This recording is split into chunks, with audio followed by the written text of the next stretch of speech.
हरे कृष्णा। स्वागत है आपका हमारे सुप्रभात कार्यक्रम में। और इस कार्यक्रम में हम बात करते हैं भगवान की लीलाओं की और कुछ मोटिवेशनल बातें जो आपके दिल को तरोताजा रखता है। तो क्या हुआ, एक बार भगवान ने, देखो भगवान खुद जब आते हैं तो अवतार लेके लीलाएं करते हैं, लेकिन जब भगवान के बारे में जानना है, भगवान की लीलाओं के बारे में जानना है, तो हम क्या करते हैं, सत्संग करते हैं। सत्संग में हमें भगवान के बारे में चर्चा, भगवान की लीलाओं के बारे में चर्चा करने को मिलता है और उससे होता है भक्ति में बढ़ोतरी। देखिए, जब भक्ति में आगे बढ़ना है तो भगवान के बारे में, भगवान की लीलाओं के बारे में जानना जरूरी है। तो एक बार क्या हुआ, एक गांव में कोई रह रहे थे जो सुबह सुबह उठे और अपना नित्य कर्म खत्म करे और अच्छे कपड़े पहने और सत्संग हॉल की तरफ चलने लगे। जब वो थोड़े दूर गए तो क्या हुआ, एक गड्ढे में उनकी पैर लग गया और वो गिर गए और कपड़े जो है कीचड़ कीचड़ हो गए। फिर वो क्या करे, वापस आए घर, फिर कपड़े बदले, फिर दूसरा कपड़ा पहन के साफ कपड़े, फिर वापस जाने लगे वही सत्संग घर की तरफ। तो जब वो हॉल की तरफ जा रहे थे, सत्संग हॉल की तरफ, तो क्या हुआ, थोड़ा आगे गए, जहाँ कीचड़ में गिर गए थे उससे भी आगे थोड़ा और गए, वहां जाते ही फिर से दोबारा गिर गए। वो कहीं पर उनका पैर अटक गया और वो गिर गए। तो फिर से उनके कपड़े जो है गंदे हो गए। अब वो दोबारा आए, अपने कपड़े बदले, फिर वो तीसरी बार जो है वही सत्संग हॉल की तरफ जाने लगे।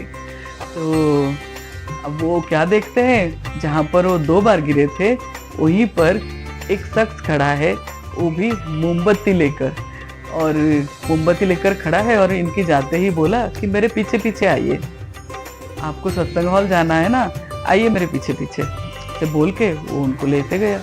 जब वो सत्संग हॉल के पास पहुंचे और अंदर जाने लगे तो वो शख्स जो है अंदर नहीं गया, वो बाहर ही खड़ा रहा। तो इन्होंने कहा, आइए आप भी अंदर आइए, आप अंदर क्यों नहीं आ रहे हो? तो वो शख्स क्या बोला पता है, मैं बोला मैं काल हूँ, मैं अंदर नहीं आ सकता, मैं स्वयं काल हूँ। तो ये जो शख्स थे एकदम से चौंक गए, बोले क्या, तो आप मुझे ये मोमबत्ती लेके छोड़ने क्यों आए थे फिर? तो बोले हाँ, वही तो मैं बताना चाहता हूँ तुम्हें। देखो, जब तुम पहली बार आए तो मैं तुम्हें वहां पे गिरा दिया था, क्योंकि तुम्हारे अपने खूब सारे पाप थे। तो मैंने तुम्हें वहां गिरा दिया, तो तुम वापस गए, फिर कपड़े बदल के आए। तो फिर जब दूसरी बार आए, मैंने तुम्हें दूसरी बार गिरा दिया।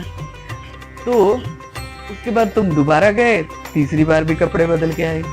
तो क्या हुआ कि तुम्हारा जो लगन है उसके कारण भगवान ने, जब तुम पहली बार गिरे तो तुम्हारे सारे पाप माफ कर दिए, जब तुम दूसरी बार गिरे तो तुम्हारे परिवार के सारे पाप माफ कर दिए, और जब तुम तीसरी बार आए तो इससे तुम्हारा जो भक्ति की तरफ, भगवान की तरफ और जो सत्संग की तरफ तुम्हारा जो झुकाव है, जो तुम्हारा इंटरेस्ट है, वो देख के मैं तुम्हें तीसरी बार गिराने की हिम्मत नहीं हुई।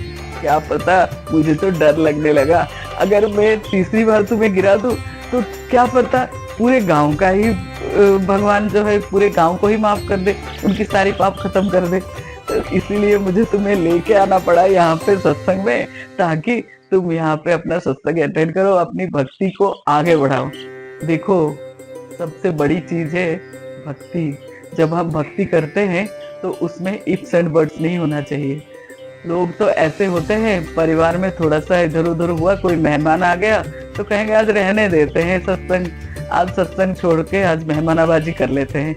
और देखिए, हम लोग जो है ना, छोटी छोटी चीजों में भगवान को साइड में रख देते हैं, भक्ति को साइड में रख देते हैं, और सत्संग तो दूर की बात है, अरे कल चले जाएंगे, परसों चले जाएंगे, कहाँ जाए, सत्संग तो डेली हो रहा है, ऐसे सोचते हैं। लेकिन सोच जो है ना अपनी अच्छा रखना चाहिए, शुद्ध रखना चाहिए भक्ति की तरफ। अगर हमें भक्ति करना है तो हमें शुद्धता के साथ करना चाहिए।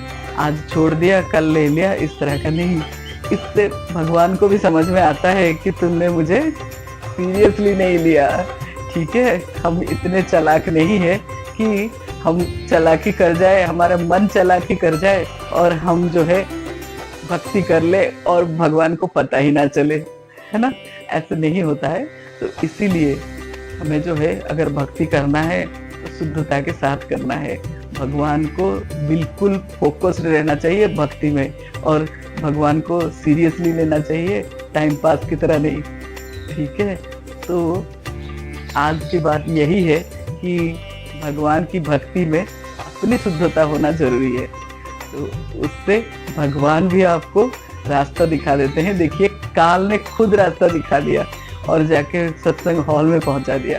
तो ये बहुत बड़ी बात है, हम लोगों को ये चीज़ समझना चाहिए। ये एक उदाहरण है कि सत्संग और भगवान को और भक्ति को हमें अपने जीवन में सीरियसली लेना चाहिए।